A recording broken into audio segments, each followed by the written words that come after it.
Hi, I'm Katie Hinton, owner of Bellingham Pasta Company in Bellingham, Washington.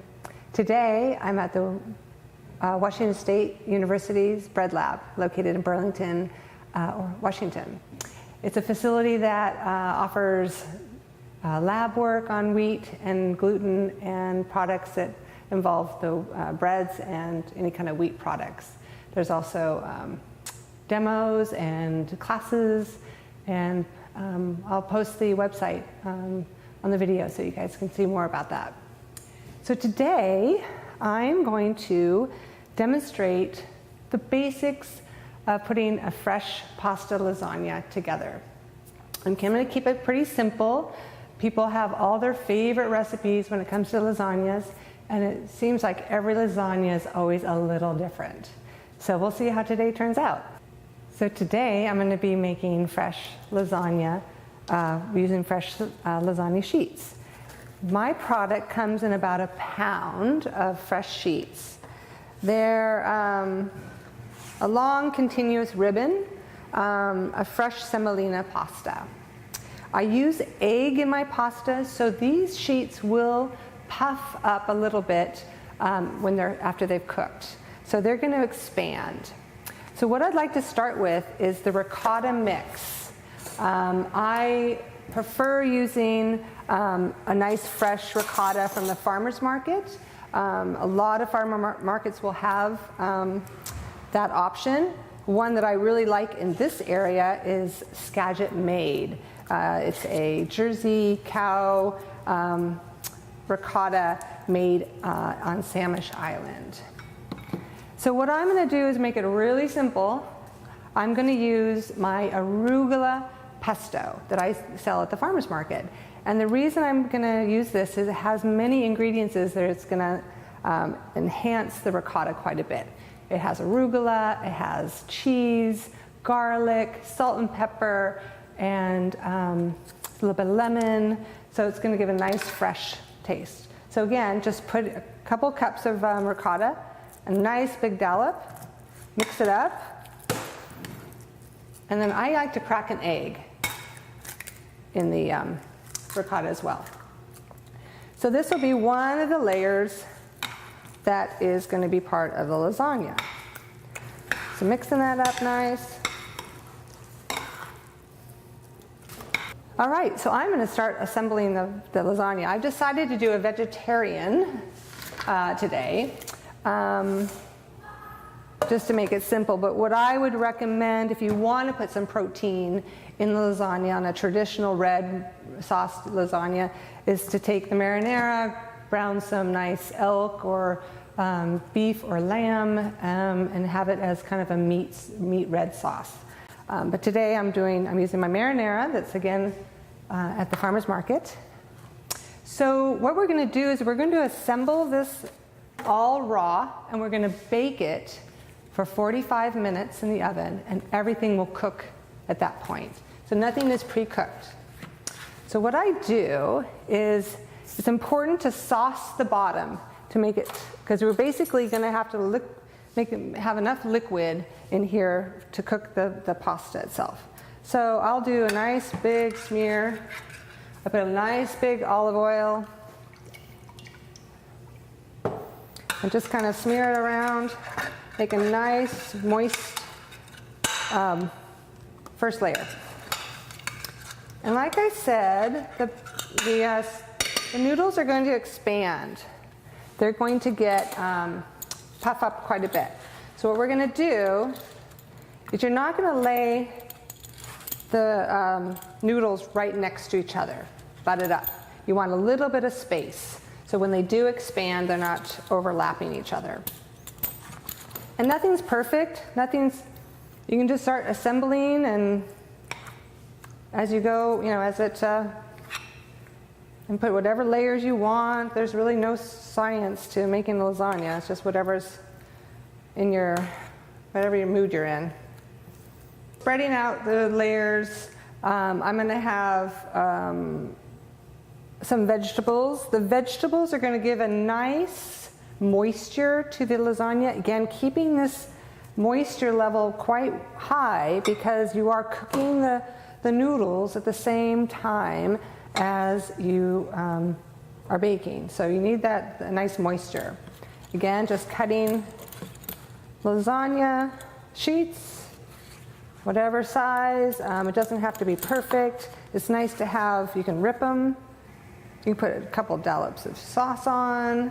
I like to do a little red sauce with the mozzarella. It's a nice combo of the red and the white.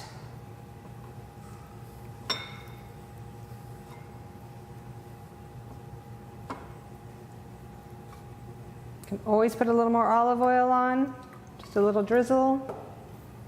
Next layer. In a 9 by 13, which is this size, you can do 4, sometimes 5 layers of pasta. Just depends on how much filling you use.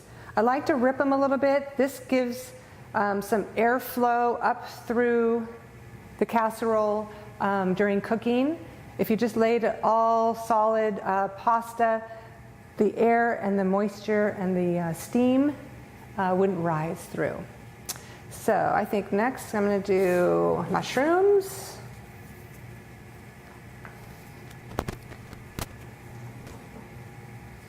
Again, crumbling them would probably be a good idea. They'll cook a little faster than having them whole.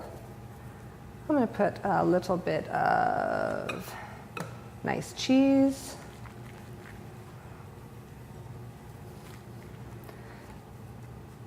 So this is a great dish to make ahead of time. You can foil it, freeze it, and then bring it out when company comes. That way all the prep is done and you just bake it. Just a little sauce, again, keeping that moisture nice. A couple more layers.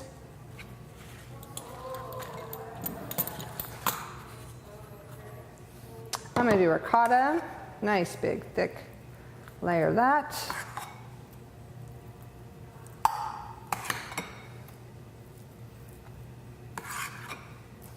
Like I said, this pesto already had garlic, it had seasoning, it had cheese, so it was all ready to go. You didn't have to do anything else. I think I'll put a couple more zucchini. Again, that zucchini, or a lot of times I will use eggplant. It's one of my favorites.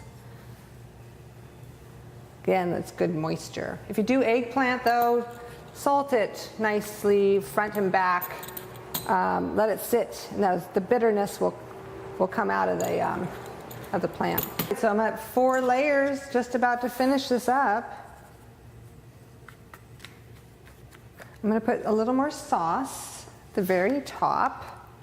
And then put a nice layer of mozzarella on. So I've gotten 4 layers out of this.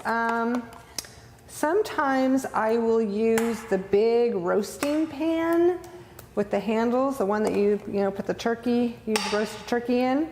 And that's really nice because it doesn't really make a mess in your oven. It won't overboil, boil over or anything. But this is not that. It's not that full. I didn't put a lot of filling in. I'm going to drizzle it with a little more olive oil one last time.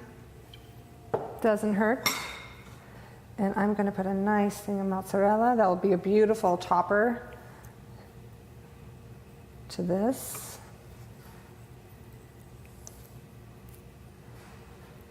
Again, it doesn't have to look perfect. You want it to look rustic. And I'm going to put a nice layer of cheese. I like to use sheep cheese, Pico Romano. Pico Romano, it gives a nice salt to the dish.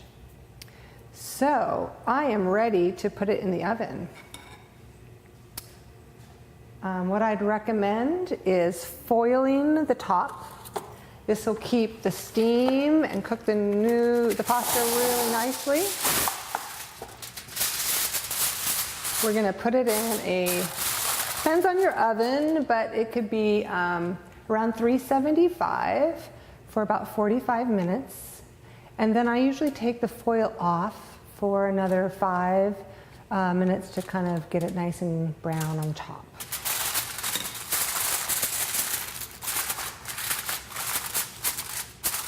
And this will feed 8 to 10, depending if you have a nice big salad and bread and all that with it. But the portions are pretty hearty.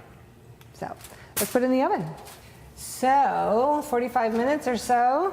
Let's have a look and see what it looks like. It's almost like Christmas every time. You never know. Oh yeah, nice and liquidy, lots of bubbles. I think it needs a little more time in the oven to dry out a little bit and get a little golden brown. I'm going to put it in for another 5. Let it dry up a little bit and get set. I'm going to turn it down a little bit to about 350 or so. All right, 5 more minutes. Okay. Oh, yes. It's nice and golden. We're going to let it sit for a little bit, get your rest of your dinner preparation done, the salad tossed, the wine poured. But let it sit for a couple minutes. It'll make it kind of get all set nice. So we're at the Washington State University Bread Lab today. And the staff is going to get a pretty amazing lunch. Fresh vegetarian lasagna.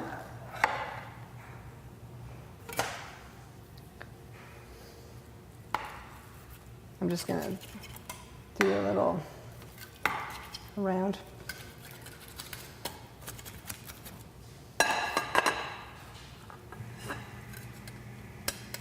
There you go. So that's the middle section that has a little bit of a seam, but here's a nice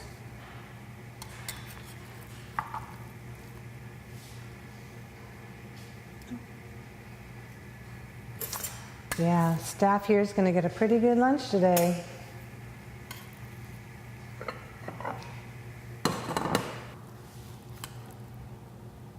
All right. So I made, let's see, 1, 2, 3, 4, 8, 9, 10, 11, 12 nice sized portions for this 9 by 13. So I hope everyone had really enjoyed this demo. It's always a work in progress when it comes to the lasagna. You can do a white sauce and put crab in it to make it a little more decadent and rich, or make it real simple, vegetarian. Again, putting protein in, just brown some ground meat, lamb, elk, beef, and put it with your marinara, and it's all good to go. I hope you enjoy the fresh pasta, Bellingham pasta. And thank you, Bread Lab, for letting me demo here tonight. Thanks. Bye.